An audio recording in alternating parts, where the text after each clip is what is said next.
eshqat sokhtam ای جان کجایی بیماندم به سر و سامان کجایی ندانی بونه غیر از جان چی چیزی نه در جان نه برون از جان کجایی زی پیدای خود پنهان بماندی چونین پیدا چونین پنهان کجایی هزاران در دارم لک به تو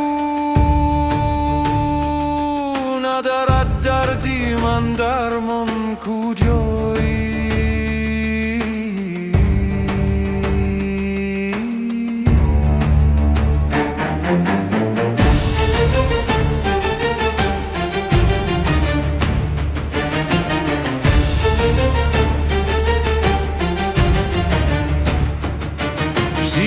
در اشقی تو در خون بیگشتم نه کفر-ام ماند و نه ایمان کجایی زی شفقی āftāb-e tal'at-e تو شدم چون ذره سرگردان کجایی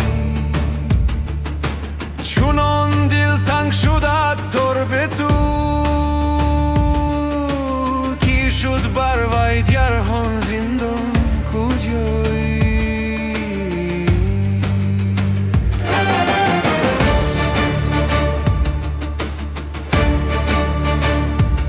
From your love, my light, my soul takes flight. Oh, where are you?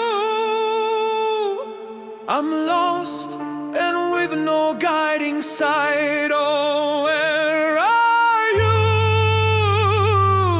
Just life, nor separate. What essence do you create? Not within nor sealed by fate. Oh, where are you? You hid yourself in plainest view, so clear yet hidden too, in such appearing hiding you. Oh, where are you? A thousand within me reside, but without you nowhere to confide. My suffering has nowhere to hide. Oh, where are you?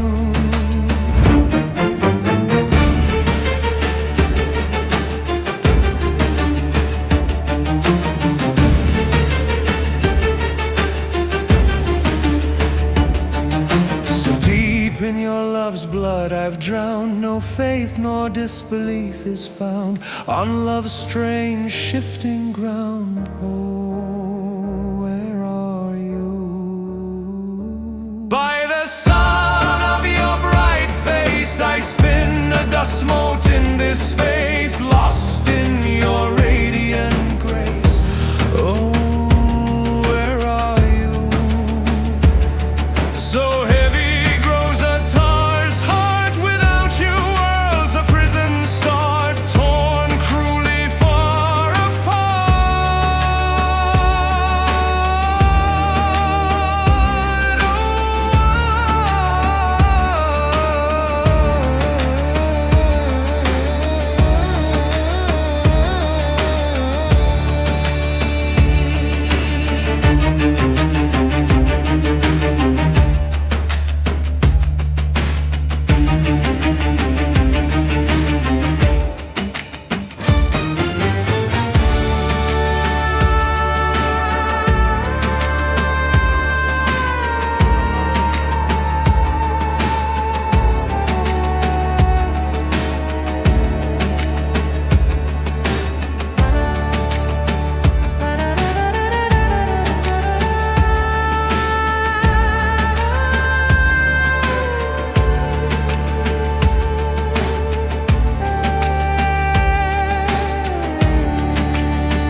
sokhtam ای جان کجایی بیماندم به سر و سامان کجایی چونان دل تنگ شده